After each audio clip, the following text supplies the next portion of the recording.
Hello friends, खुलुमबाय नोंथांमोनखौ Franklin blog चेनेलाव आरोबाव फिन खेबसे बरायफिनबावनाय थाबाय। दाना नोंथांमोना नायलांबाय थाबानो जाबाय दिनैनि भिडिअआ मा जायो मा खालामो नोंथांमोना नायलांबाय थादो। समनि आंखालाव नोंथांमोननि गेजेराव आङो भिडिअस लाबोनो हायाखैमोन, साननैसो जाबायमोन मानोना फ्रेंकलिनहाबो स्कुल जाफिनबाय।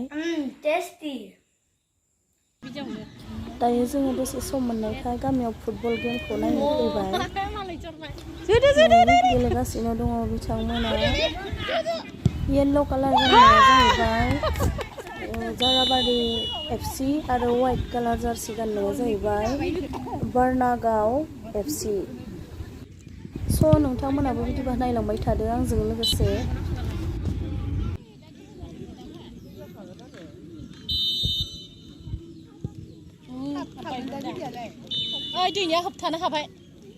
नोंथांमोनाबो सोरबाफोर नायनो गोसो दङब्ला नायफैनो हागोन। नैबेफोरा सगुरिनि फिल्डआवनो जागासिनो दङ आरो सानफ्रोमबो जायो आरो टाइमा जाहैबाय 3टाफोरनिफ्राय स्टार्ट जायो। माब्लाबा दोलो मोननै माब्लाबा दोलो मोनब्रै जायो, बेबायदिनो सानफ्रोमबो जायो आरो फैनो हागोन। दायो गेमा जोब्बाय, जाराबारिया गलबाना 6 गलाव हाबाय होनना खोनादों आरो बारनागाव FCआ जाबाय गलनै ना माल'सो हादों होननाय खोनादों आरो। आं लास्टथिंसो फैबाय नालाय सिगाङावनो आं नायफैनो मोनासै, बिनि थाखाय आं मोजां मोनथियासै आरो।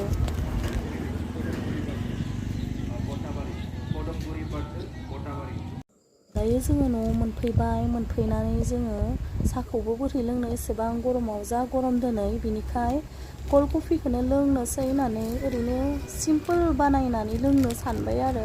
नोंथांमोना बिदिबा नायलांबाय थादो। नै दायो आङो कफिखौ दिहुनग्रोनानै लाबाय।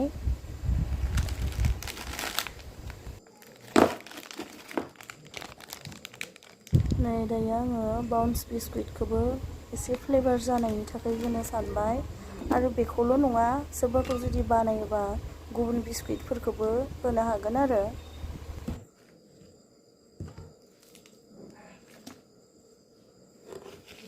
दायो सिनि एसे होनोसै।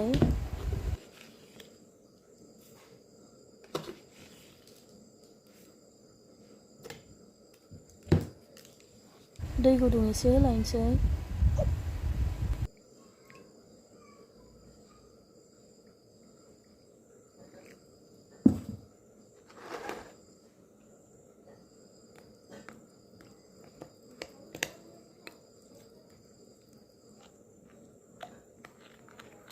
मोजाङै गलायनानै लाग्रोबाय दायो।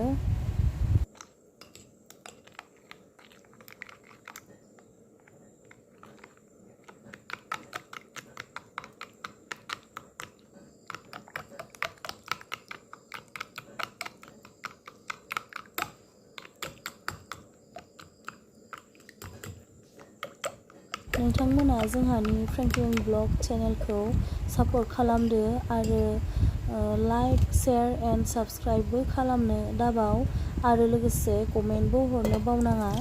आंखौ कमेन्टनि गेजेरजों नोंथांमोना खोन्थाहरबानो जाबाय भिडिअआ माबोरै जादों आरो माबोरै जाबावनांगौ, बबेयाव मिस्टेक जाखो बेफोरखौ आंनो फोरमायहरबानो जाबाय कमेन्टनि गेजेरजों।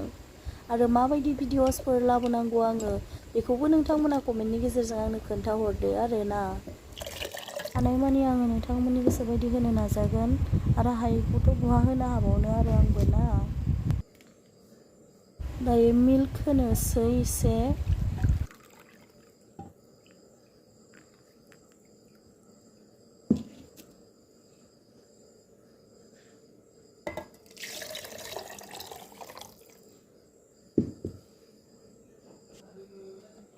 ओमफ्राय नै हासबेन्डनियावहाय डिउटिनिफ्राय फैबा बेखौ लाबोफादे होननानै दै आइस जानाय बिहरफाबाय आरो। फ्रिजबो गैजा रोङा नालाय बेनि थाखायनो बेखौनो बिहरबाय आरो।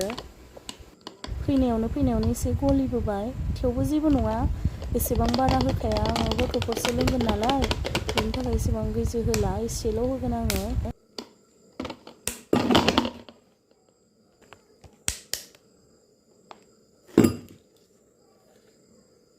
एसे फिसा फिसा खालामनानै लानोसै देख्रुबनानै।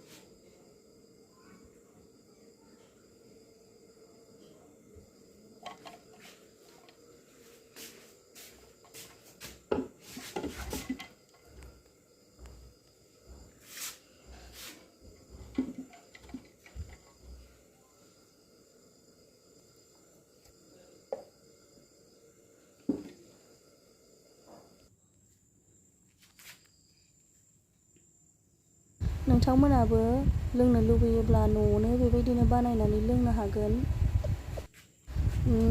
रेस्टुरेन्टफोराव थांनानै लोंहैयोब्ला फैसायाबो बारा थांगोन।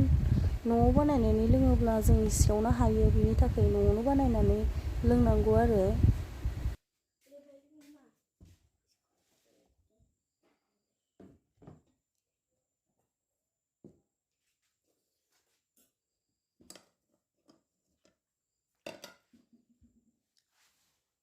नै दायो रेडि जाबाय कल्ड कफिया।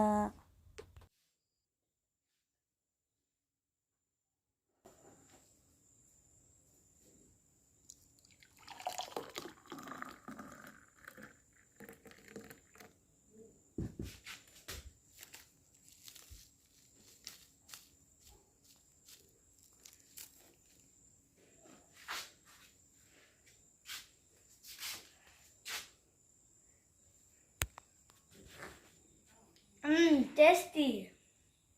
बिदिबा भिडिअखौ बेसेयावनो दोनथ'नोसै।